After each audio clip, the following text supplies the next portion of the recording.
Hey everybody. In case you don't know me, I'm Tommy, and welcome to Finding Happiness. Finding Happiness is my latest spiritual talk. Today is January 26, 2019, and so I had my first spiritual awakening experience in 2016. And that really fundamentally changed my life. It changed the way that I look at the world. It changed the way that I interact with the world. It changed the way that I interact with the people in the world. So as a result of several awakening experiences and some clarity that I've received, I've gotten to the point where you figure out you're trying to figure out what exactly to do with the information. So I've held a number of these talks so far. This is my fourth talk, my first one of 2019.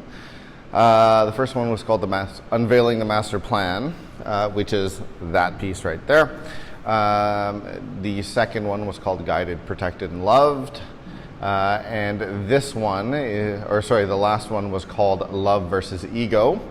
And all three of them kind of tie together and give us a better view of the spiritual world. This one, of course, as I mentioned, is called Finding Happiness. It is the result of some pondering and thinking on my part of exactly what the issues of the world are. I think for me, I really, if I had to define myself, I never consider myself a spiritual teacher. I don't think that's accurate. I'm more of a spiritual nerd. I like to this is all stuff that I like to ruminate on, especially as I had numerous awakening experiences. And I started to test some of the stuff in spirituality, some of the stuff that we're taught. And I started to see exactly what I could find out was real and what wasn't. And to me, again, this is just a large part of this is just my own ruminations and my own thinking on various different things as I started to awaken to who I really am, and then trying to test as much as I could. So one of the things that I tested was I talked a lot about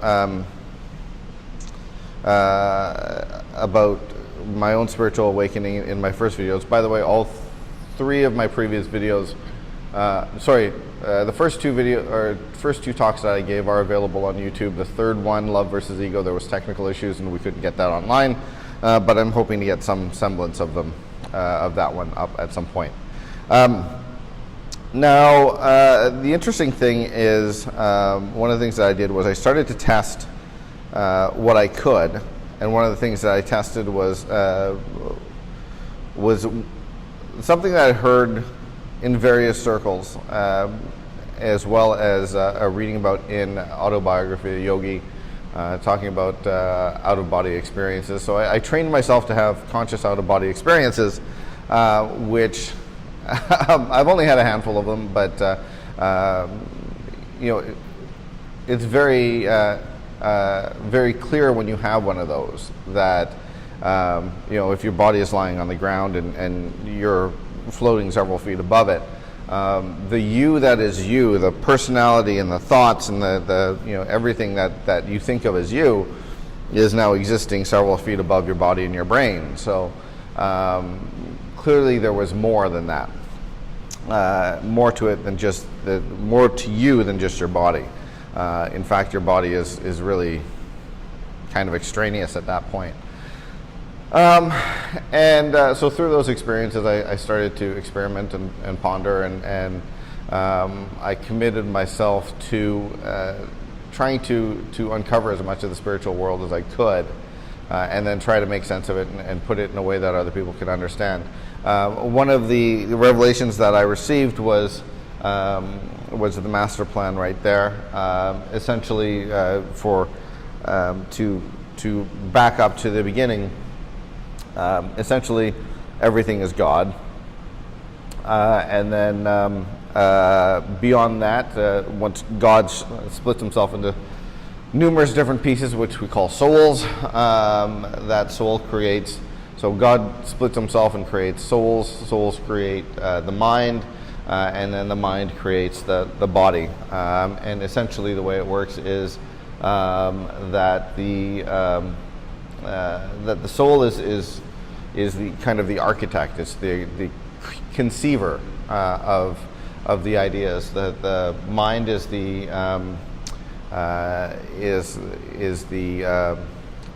blueprint, which stores all the information that the soul conceives of, and then the body experiences that particular end result.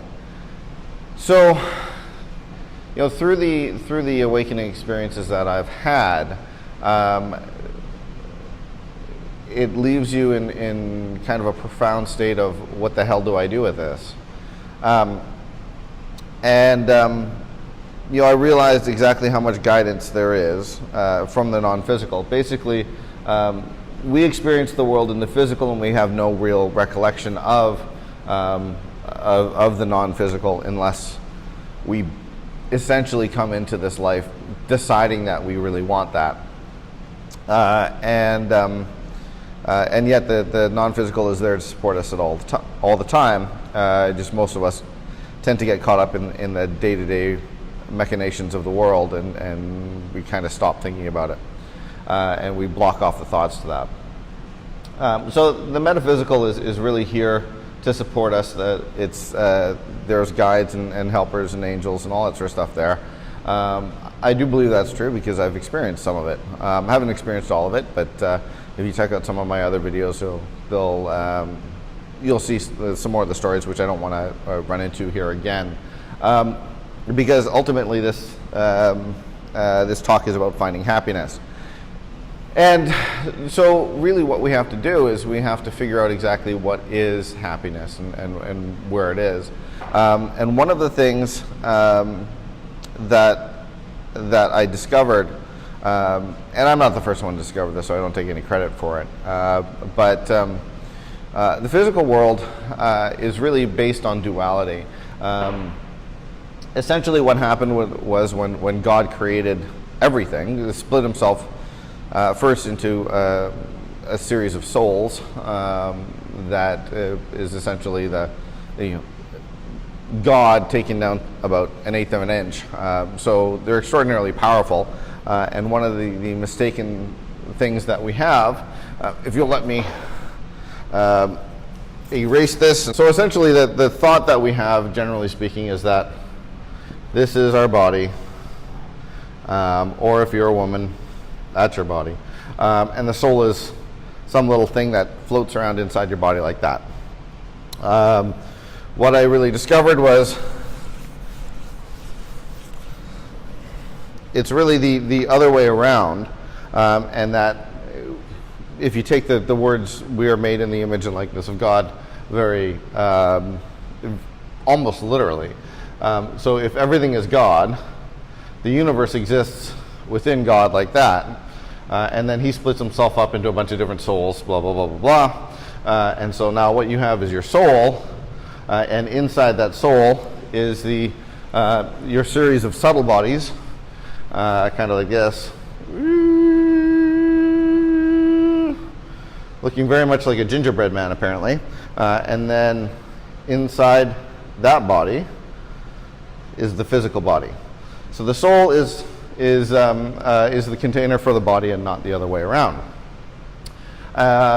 So what you're looking at is, by the way, this metaphysical body, the subtle bodies that exist, or that the physical body exists within,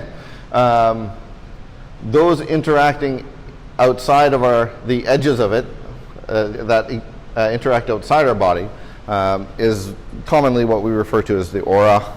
That's why we see various colors depending on how astute you are. It's kind of a mix of all the subtle bodies of various different vibrations. Each vibration has a different color.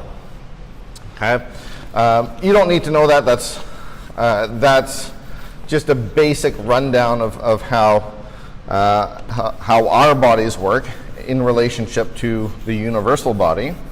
But what happens is God creates the universe, or God creates the souls, and in that moment, relativity is created.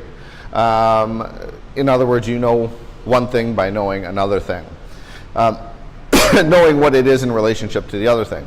So in other words, for the souls, what you have is now the soul can look back on the whole of it and know itself in relationship to the whole of it, which is God. And then God can look at the pieces of himself, which all exist within him. Sorry for the genderized colloquialism. But the body exists. Sorry, the soul can look on the whole and understand itself better, and then God can look at the pieces and know himself better by knowing one thing by knowing the opposite. So in other words, relativity is very, very important. It's the fundamental aspect of creation. Without relativity, there is no point to it. And the whole reason for this is simply that God wishes to experience himself. And the best way to do that is to experience what he's not. So God is essentially, is the high vibrational loving energy of the universe. It's also the energy of creation, the energy of life, and the energy of love and consciousness. So there is this beingness that is God, that is all pervasive. Okay, I use the word God. By the way, you don't have to use the word God. You can use whatever term you want to use: cosmic consciousness, universal consciousness, the universe, collective consciousness, love, life, whatever. It's all kind of the same thing. So you'll hear me occasionally refer to it as source or God. It's all the same thing. Sometimes the universe or collective consciousness or whatever. I kind of use them all interchangeably. So that's basically relativity. Everything in the universe is created around relativity. Now,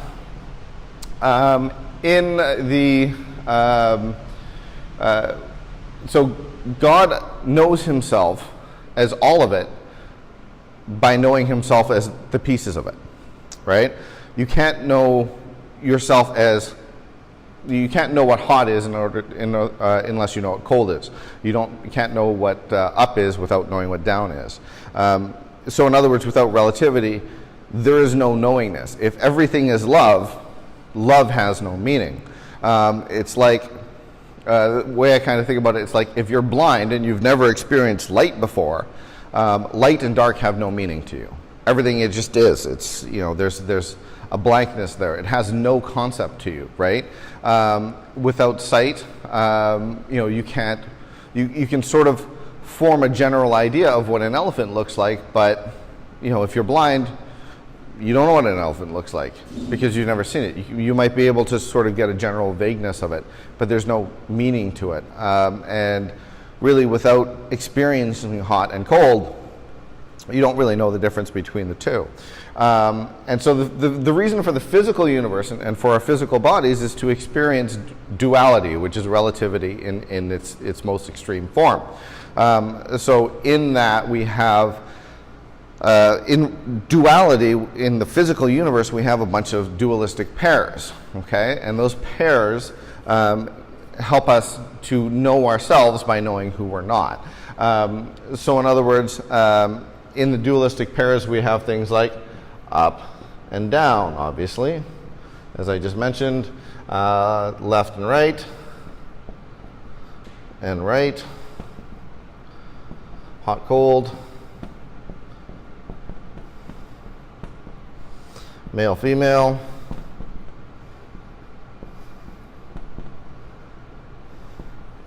etc., etc. So with those dualistic pairs, we can understand we can understand and interact and experience the world. And you'll also notice that, let's say, again, if you just have hot without cold, hot has no meaning. But you also notice that hot is a relative term. It's relative to what? Is a burner on a stove hot? Well, again, it's relative to what? So, yeah, it's hot in comparison to the countertop or to our hand when we put our hand on the hot burner and we burn our hands, but it's really cold in comparison to a star, right? Left and right are relative, up and down, like big and small. Like, is a mountain big? Well, it's a relative term. Is the mountain is big in relation or relative to an ant? It's small relative to a planet, right? So relativity is a fundamental aspect of creation, right? You only know one thing relative to another. You say, what does this have to do with happiness? Well, don't worry about it. I'm getting to it. So basically what happens in relative space, we have this opportunity to experience anything that we desire, okay? And with these dualistic pairs, we're able to understand whatever we need to do to know ourselves as ourselves by knowing ourselves as not ourselves, okay? So when it comes to love, when we get back to the beginning, because I always like to go back to the beginning, we have God. Okay, God is the energy of love and light and creation and consciousness and all that sort of stuff. And so if everything is God, well, let's say God is that entire whiteboard, right? There's nothing outside of the whiteboard for God to put anything, right? So everything has to be created within God with the energy that is God. Okay, so the first thing that you notice is that if he's going to create anything, he's got to create it with the energy of love and consciousness. Okay, so therefore everything in creation is infused with love and consciousness. It's created from it. So when spiritualists tell you you are love, they mean that literally, right? So you are truly created from love and consciousness. Every piece of you is imbued, every piece of the cosmos is imbued with love and consciousness, because that's all there is, ultimately. It's just energy in different vibrations. This is the reason why Abraham Hicks can talk about the law of attraction, because the law of attraction is all there is. It's the highest, or not all there is, but it's one of the highest laws in the universe, because everything is based around attraction. So everything is created with the energy of love and consciousness. You are literally love and consciousness. That's what you are. That's what everybody is. That's what everything is. That's what the floor is. That's what the ground is. That's what space is. That's what all the planets and stars in the galaxy are. Okay? It's all love. It's all consciousness. Now, again, you asked me, what the heck does this do with finding happiness? Okay? It's very simple. Okay? In this dualistic reality that we live in, there's a couple of different things. Okay? There's a couple of different dualistic pairs that we need to pay attention to. Okay? Love and fear. Unity, separation.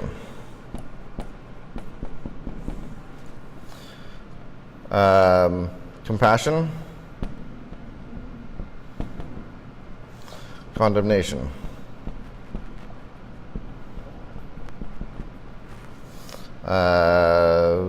Acceptance, judgment.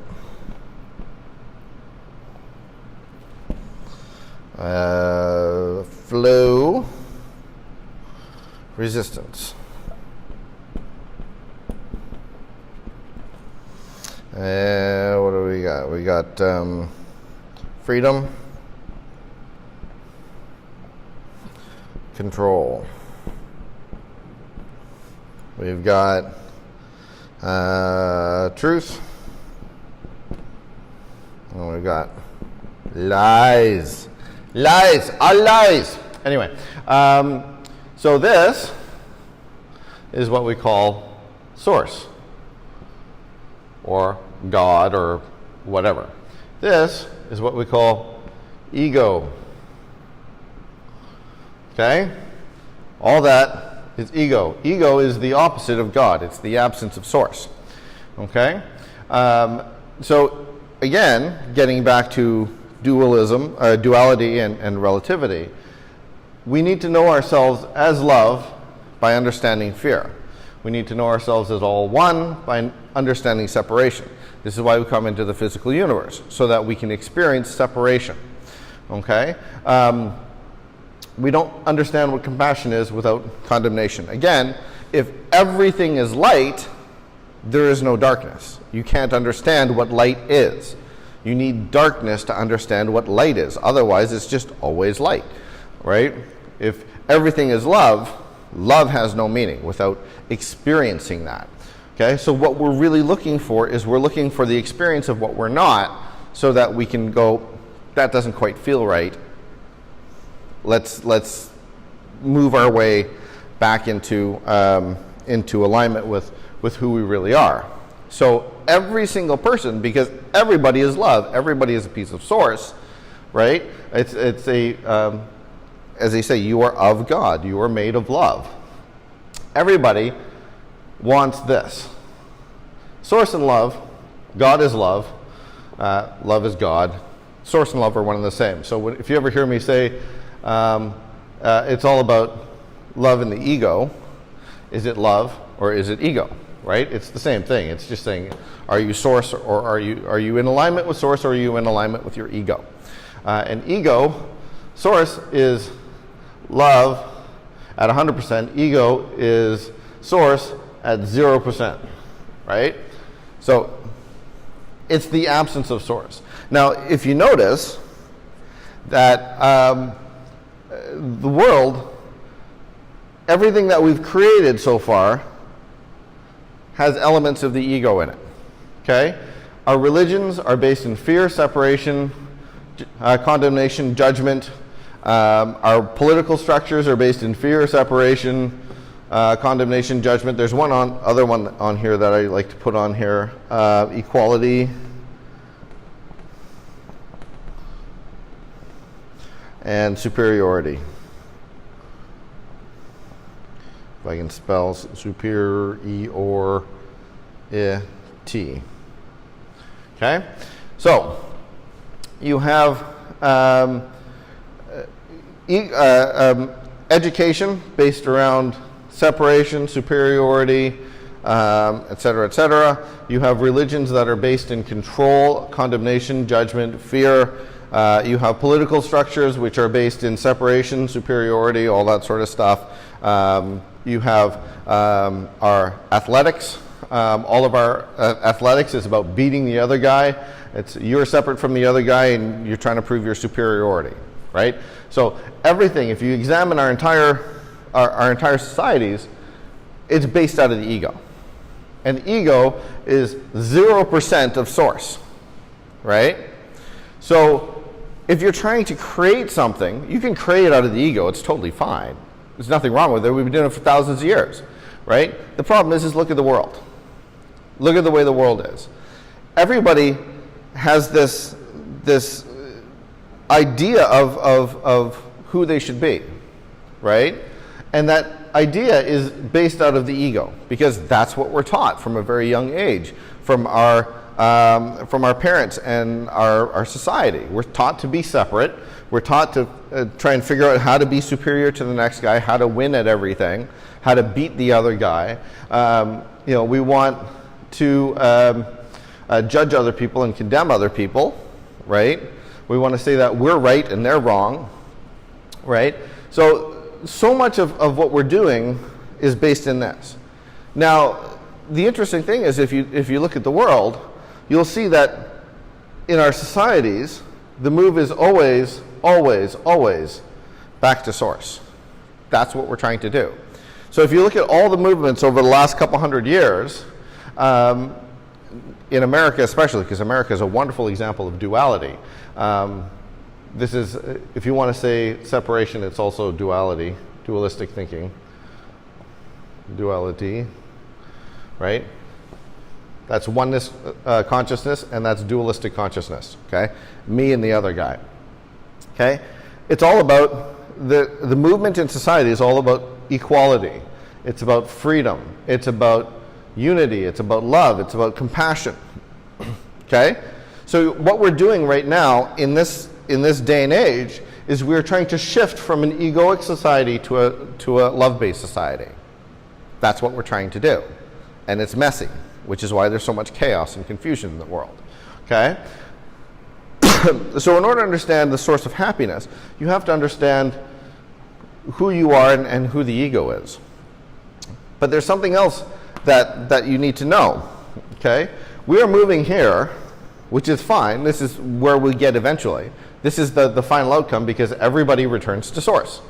It's part of the plan, right? It's part of the master plan. You can't fail, right? There's no failure in this game, okay? So if you want to understand, if you really want to understand, you need to understand how this all fits together with that. Okay, everything that I teach, if you want to call me a teacher, is all about understanding the system. I really don't care what you do with it. Okay, I always kind of explain it like it's like understanding the laws of physics. You know, with the laws of physics, you can build houses for the homeless, and you can build atom bombs. Either one is fine by me. I would prefer you do one other than the other, but that's my personal preference. People are free to do whatever they want. I make no judgment on it. Okay? Now, so if I teach you this stuff, you can start to apply it. You can see the why and the how of things. And what you do with it is up to you. Okay? So, if you examine the entire substructure of the universe, okay, which is something I wanted to talk about today, we are this physical universe that we live in, okay? This physical universe that we live in.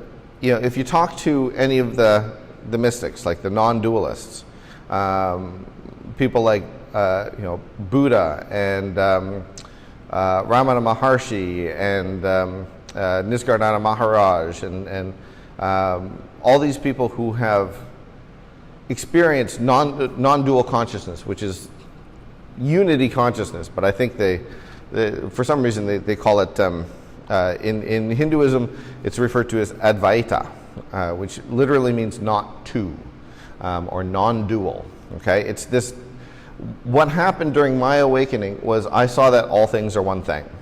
Okay, because love and fear are the same thing. It's just varying degrees, right? Love is 100%. Fear is love at 0%.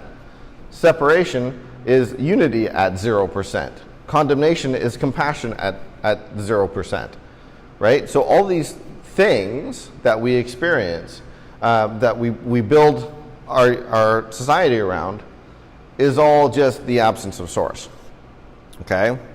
So we have to understand why we would do this and how we break out of this, okay? There was a guy who lived a little while ago called Steve Jobs. Okay, Steve Jobs, as everybody's aware of, built a company called Apple. Steve Jobs had this wonderful thing that he was able to do. This is one of the reasons why he was well loved and probably well hated as well. But one of the things that he did, he would give you things that you didn't know that you wanted, because they weren't in your awareness. He would create these things that until you saw them, you would go, when you saw them, you would go, I want that. I never knew that I wanted that before. Okay? Now, what we've been taught in our society is that the ego is who we are in society. And unless somebody comes around to you and tells you that you are this, that you are source, and it's available to you whenever you want, it's not in your awareness. Okay? That's what Steve Jobs did. He brought something into your awareness that you didn't even realize was possible. Now, the downside to religions is that they're filled with ego. Okay? So one of the things that religions like to teach you is that they have a particular guy, usually a guy because they love to feed into the patriarchy, who is superior to every other guy in the history of the world. Okay? And their particular guy, who is superior to everybody else in the history of the world, is the person that you should worship. Okay? And you will never be as good as them, but you should try anyway. But you're going to fail because nobody can be as good as them. Okay? So the entire structure of it is designed to keep you under control. Right? It's to keep you thinking yourself inferior, which is part of superiority. You're superior to one person but inferior to another person. Okay? It's designed to keep you in fear and separation and all that sort of stuff.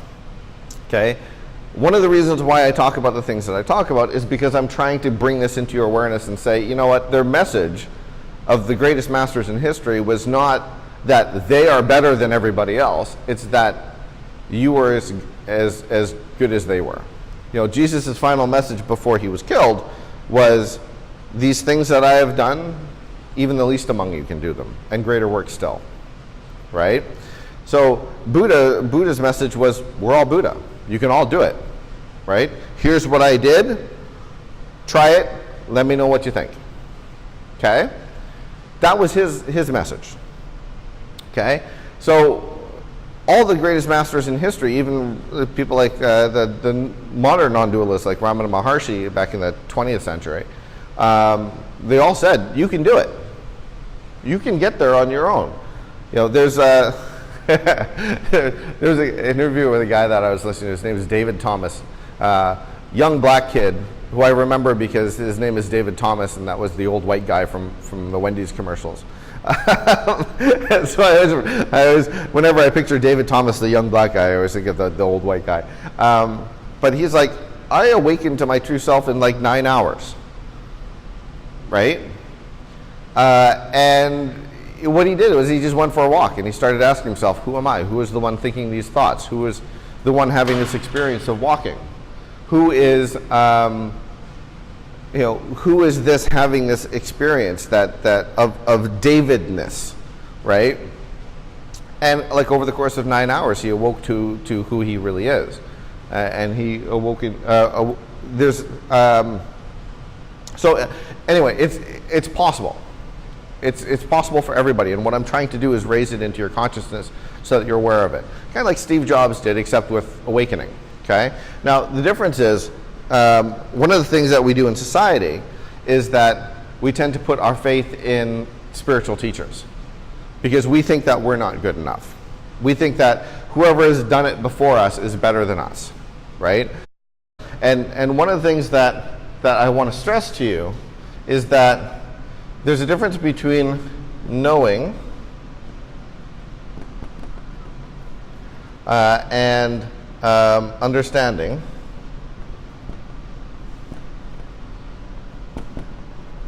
There's a difference between understanding and awakening. And there's a difference between awakening and enlightenment.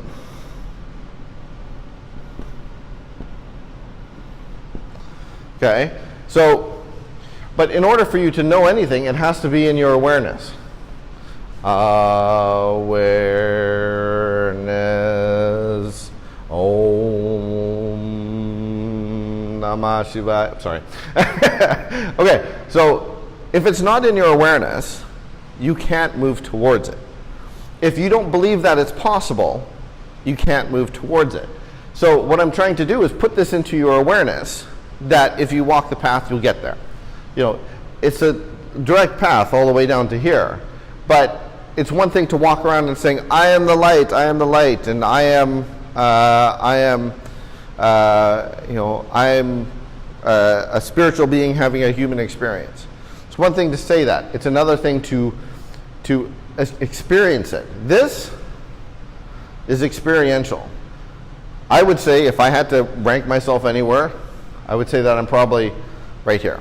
I wouldn't consider myself awakened, but I'm very, very clear I wouldn't consider myself enlightened, but I'm very, very clear on who I am. So I would say that I'm awakened to my true self, but that being said, it's a process as well. So I don't consider myself to be greater or worse than anybody else. And I consider this to be a process, like everything else in the world. So therefore, I'm still undergoing the awakening process. Okay, there's nothing about me that's special. I'm very, very average. I have very average intelligence, very average everything, right? I just nerd out on this stuff, so I go deep into meditation and I figure this stuff out. Okay, so what we're trying to do is we're trying to move your consciousness into this area so that we can move our society from ego into source. That's what I'm trying to do in my own little way. Okay, I'm not expecting to change the world, but if I can open a few eyes, that's what I'm trying to do. Okay, so now here's the thing about all of this stuff that I just said. Let me sit down. Okay, here's the thing. Who knows if it's true? I didn't say it was true. This is just what I think. Okay? Because if we go all the way back to the beginning again, and we uncover relativity, and we examine relativity, we only know one thing by knowing another thing. We know one thing in relationship to another thing. Okay? So, in creation, there is no absolute truth. There's none. Can't be. It defies the laws of relativity. Okay? Things are only true in relationship to something else. The only absolute truth is up here. God.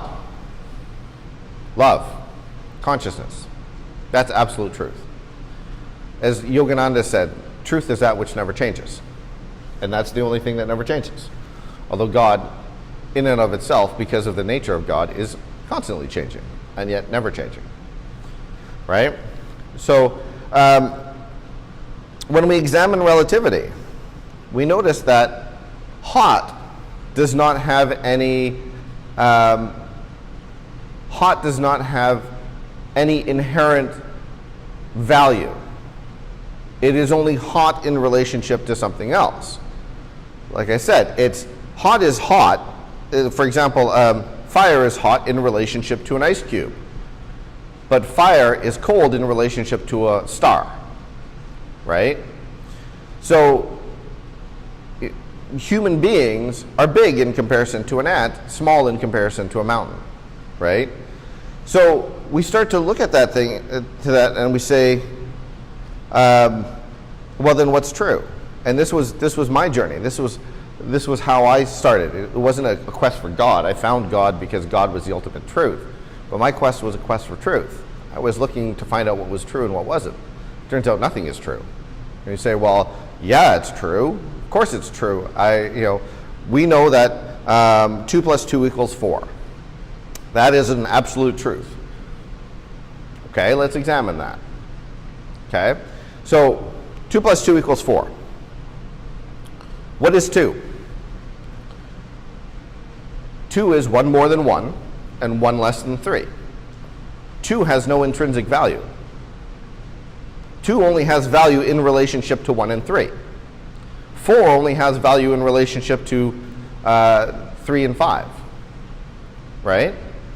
So there's no inherent 4-ness. There's no inherent 2-ness. You know it in relationship to something else. So, if I hypnotized you and I told you there is no such thing as the number 4, the number 4 doesn't exist. The numbers go 1, 2, 3, 5, 6, 7, 8, 9, 10. You will swear up and down that 2 + 2 = 5, because 5 is 1 more than 3 and 1 less than 6. Right? That's a subjective truth. In relativity, everything is subjective.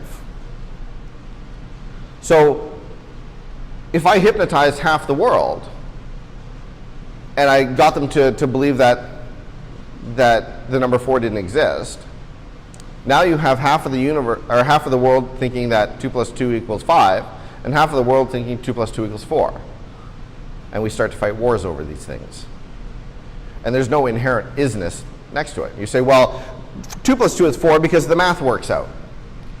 Because all of our equations work if 2 plus 2 equals 4. Okay, that's true. But at one point in time, we didn't know pi was a number. At one point in time, we didn't know 0 was a number. Right? At one point, we didn't have germ theory. We didn't know why people were getting sick in hospitals until we found out what germ theory was. Right? So we could find out tomorrow. There's certain things that we can't account for. There's certain things that we don't know we don't have answers for in physics or science or whatever. Right? And we could find out tomorrow that there's actually a number between 4 and 5 that we didn't even know about. Like the entire world had been hypnotized, and none of us realized that there was this number between 4 and 5 called pineapple, right? And so now we realize that 2 plus 2 equals pineapple, whatever the number is, right? And now more of our math makes sense.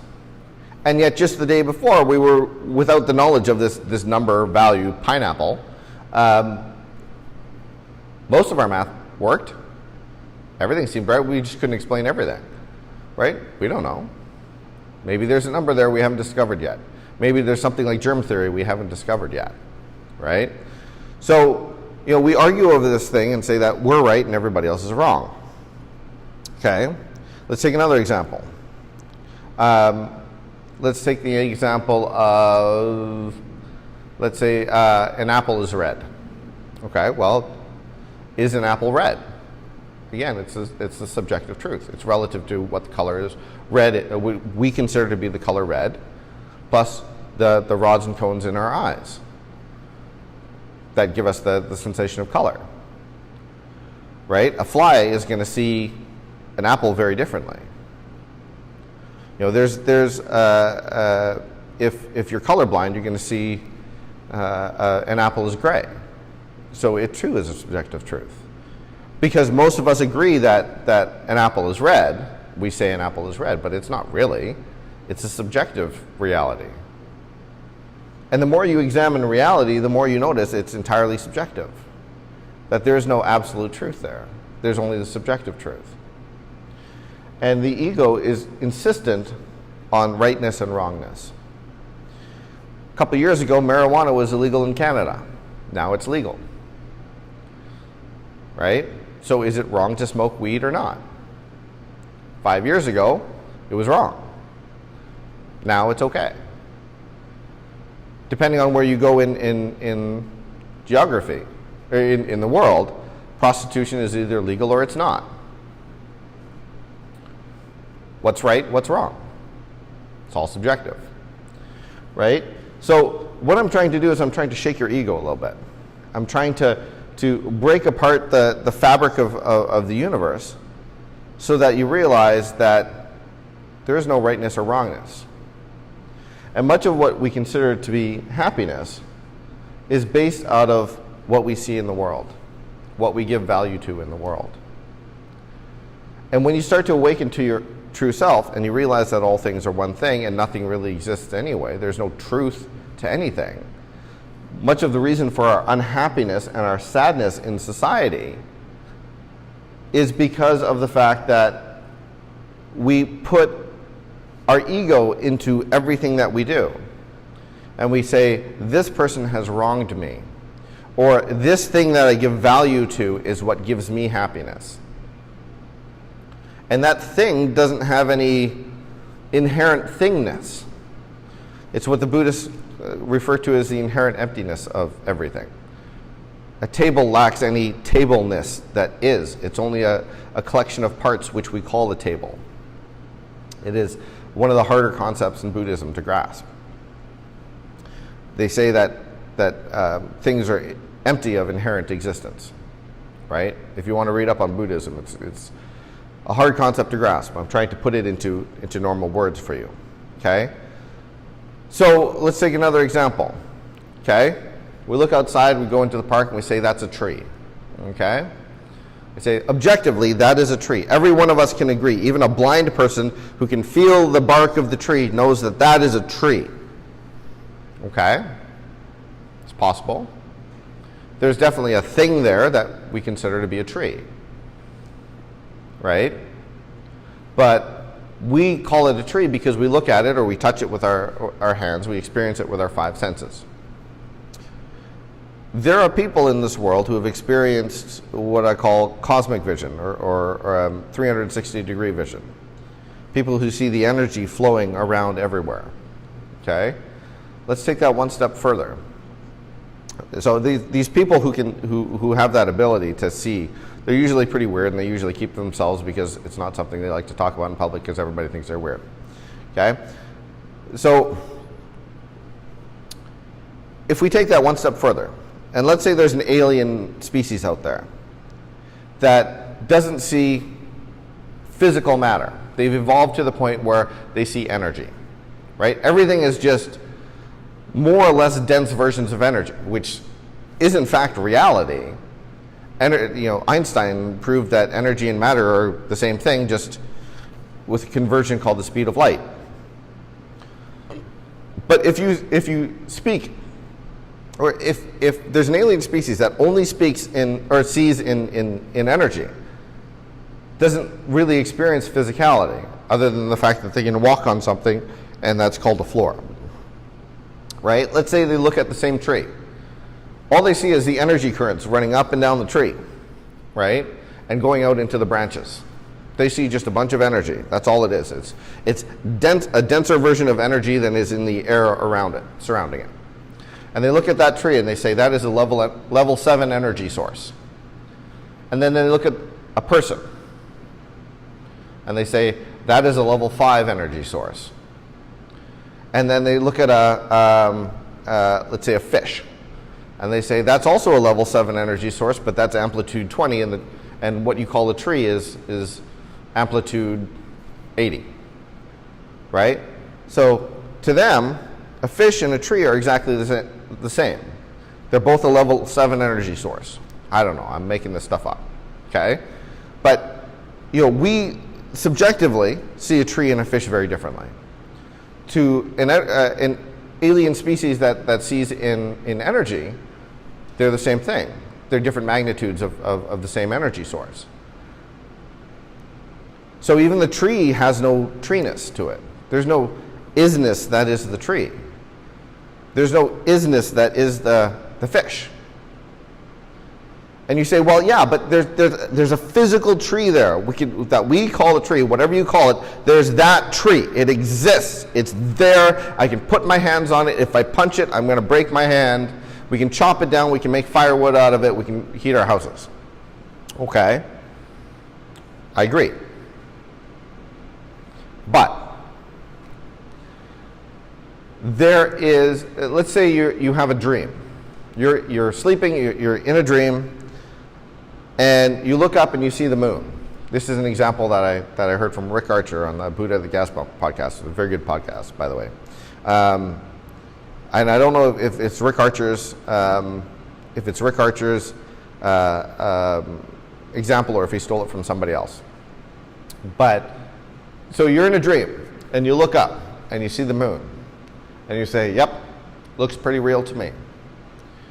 And then you're like, okay, how do I know that it's real? Well, I can look up and I can see it. And then you take out your dream scientific instruments and you measure the moon. And you say, yep, it exists because I can measure it, I can tell the distance between here and the moon, all that sort of stuff. Right? And then you get 7.5 billion of your dream friends in. And they all look up at the moon and they say, yeah, that moon is real. It's clearly real. And then you say, okay, well, let's double check, let's make sure it's real. We can measure the distance. We're all looking at it. Every single one of us is looking at it, and we look up and we see the moon, and it's definitely real. So we build a dream rocket ship. we fly up to the moon, we stand on it, and we go, yep, seems pretty real to me, right? So then you wake up, and you go, holy shit, it was just a dream.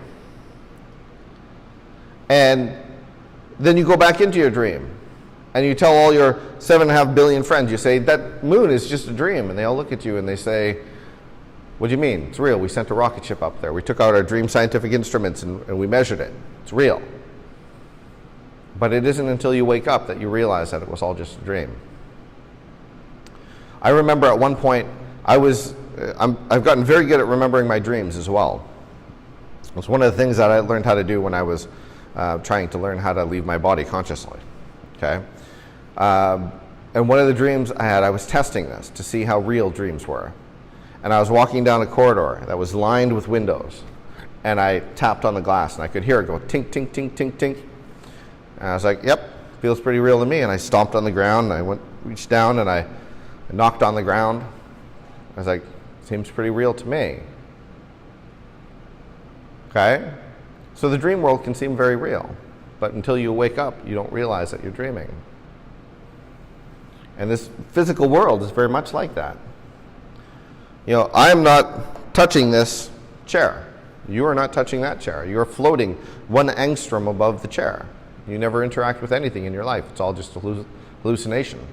It's the electronic field, the negatively charged electrons bumping against each other. They never quite touch.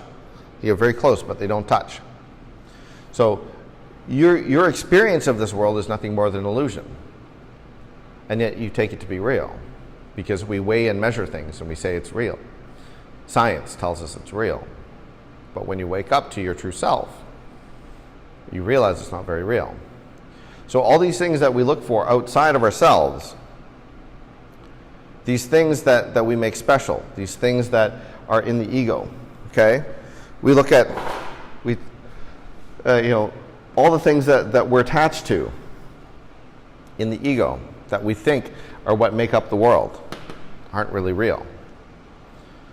You know, we want to make, if we think that if we get the new car, if we get the new job, if we get the new relationship, we'll be happy.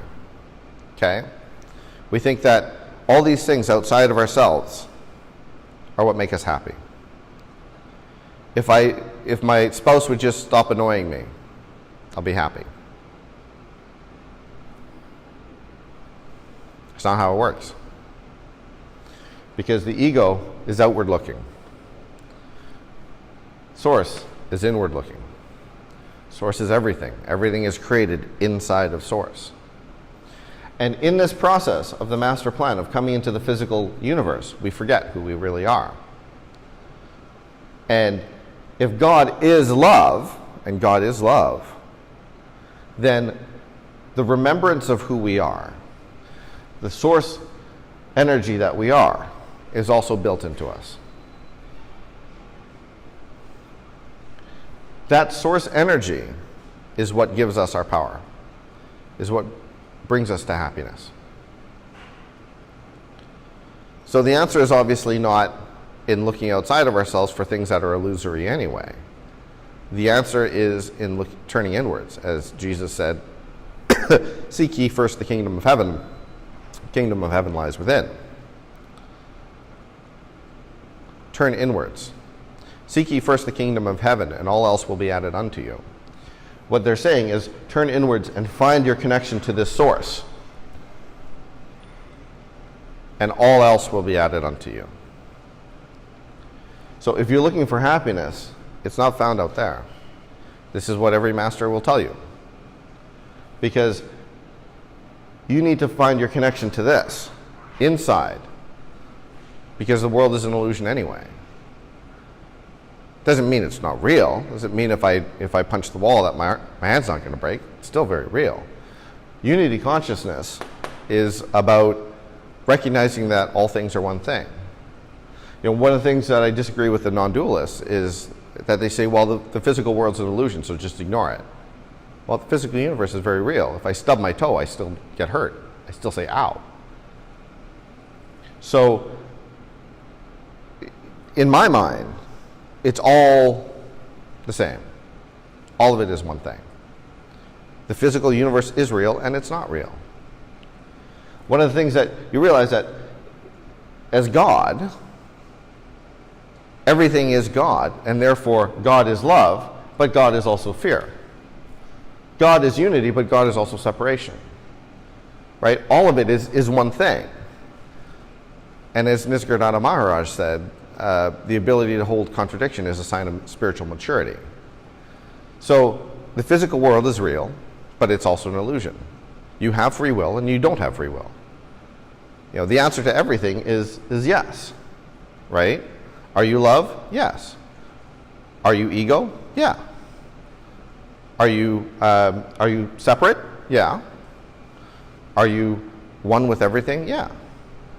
Again, getting back to Rick Archer, I love what he says. His mantra is I'm everywhere, I'm nowhere, and I'm right here. It's a very good way to look at your life. If you can manage to process that and have it make sense in your head, you're getting very close to being in alignment with Source. Because you have to be able to integrate the contradiction. Once you integrate the contradiction and you're okay with it, you're getting very close to this.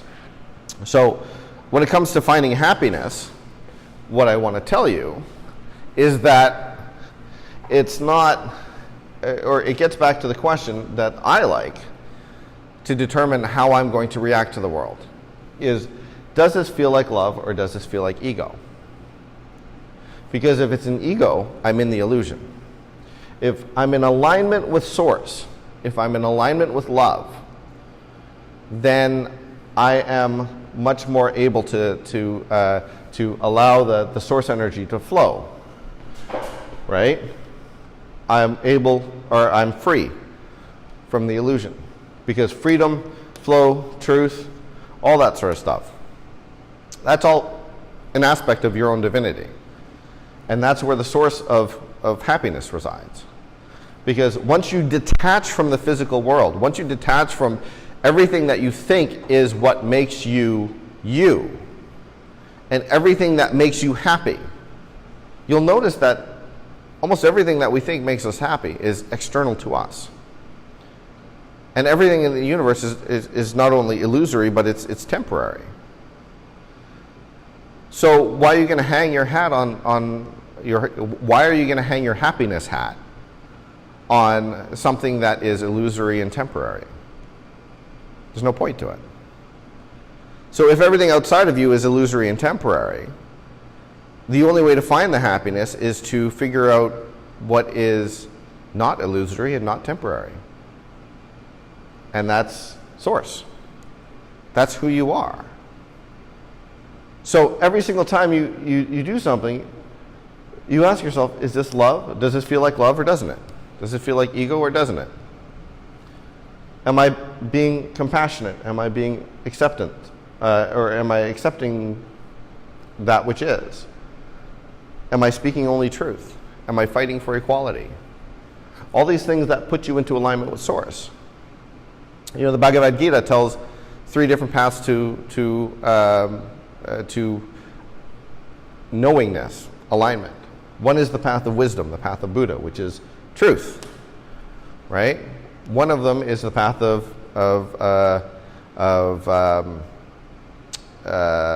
selfless service, which is a commitment to compassion, right? One of them is devotion, which is a commitment to love. Interesting that the Bhagavad Gita would take aspects of God, of divinity, of you, and as long as you're in alignment with that, then you start to awaken to your true self. Because you're getting rid of the resistance, you're getting rid of the need to control, you're getting rid of the falsehoods, the false self, all this, the fear-based self. Once that loses, once you wrest control of that, from the ego, you start to move into truth and freedom and flow and acceptance and compassion and love. And in that lies your happiness. So that's what I'm trying to say, is in knowing who you are is the source of happiness. Because unless you know who you are, how can you be happy with anything that can be taken away? How can you be happy with something that doesn't exist anyway? So, I don't tell people what to do. That's not my role. My role is to tell you how things work. And you can do with it as you please. Now, my suggestion is, if you want to ask me, my suggestion is that if you want to do anything, move into alignment with Source. Move into alignment with who you are. Because that's going to give you,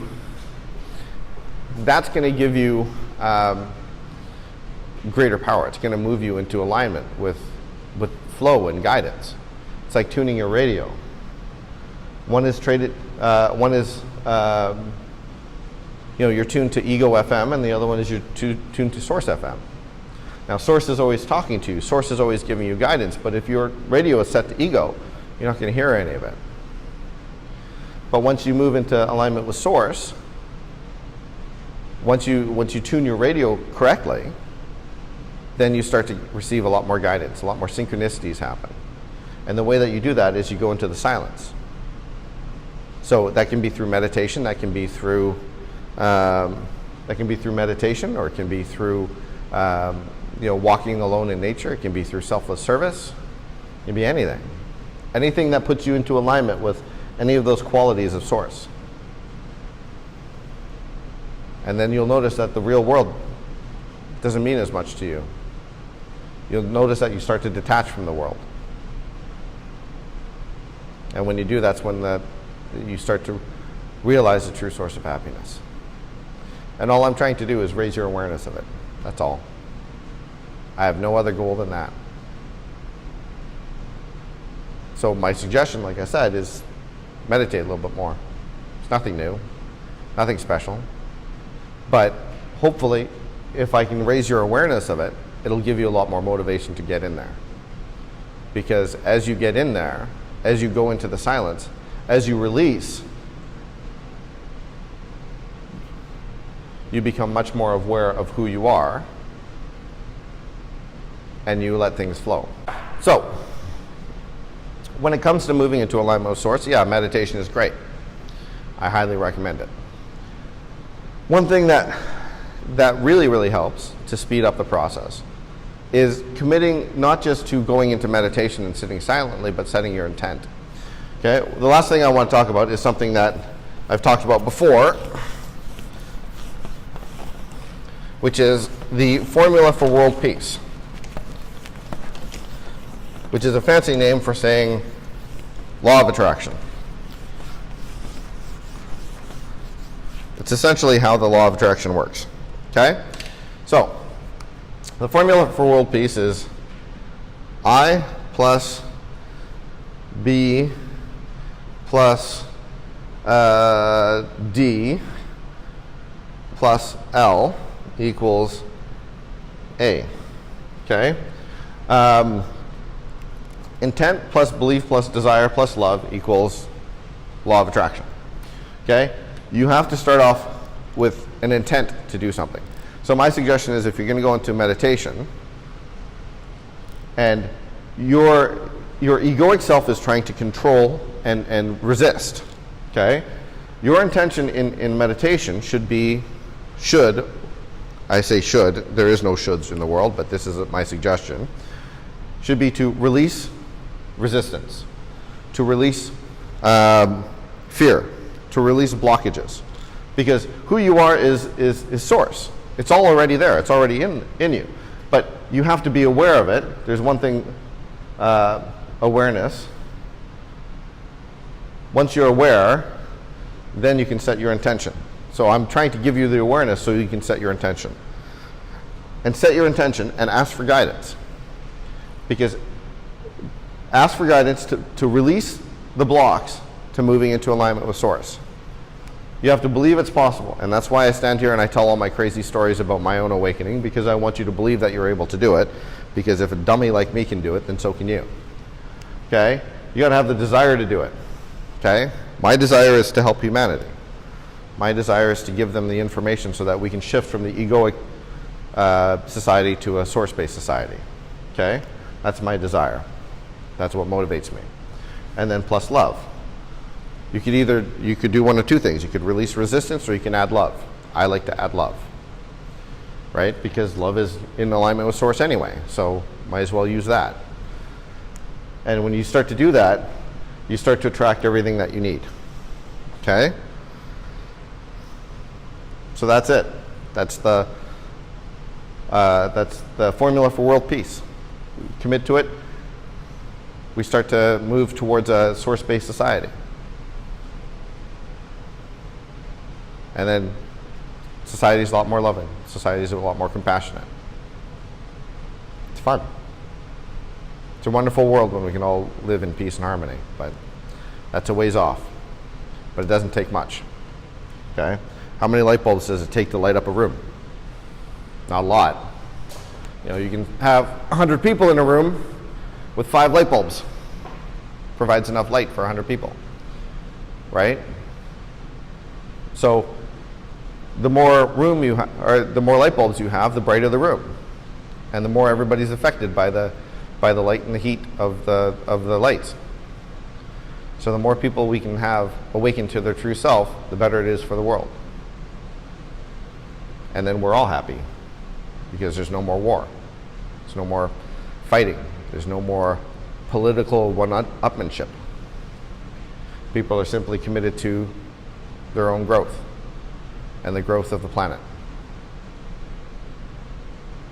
It's a good goal to have. You don't have to have it. I have it. But if you want it, you can use it. And again, everything that I say, it's all a relative truth anyway. This is just my own interpretation. It's all, as I said, it's all subjective. It's all relative. This is my own interpretation of the data. Doesn't mean it's real, but I like it. Feels real. Seems real. Gives me motivation to give these talks and try and help people out as much as I can. If I'm wrong, so what? I'm still in a very loving, kind, compassionate state. It's a pretty good way to live life. Nothing that says I have to keep doing it. I just do it because I like it. So that's it. We'll see you next time.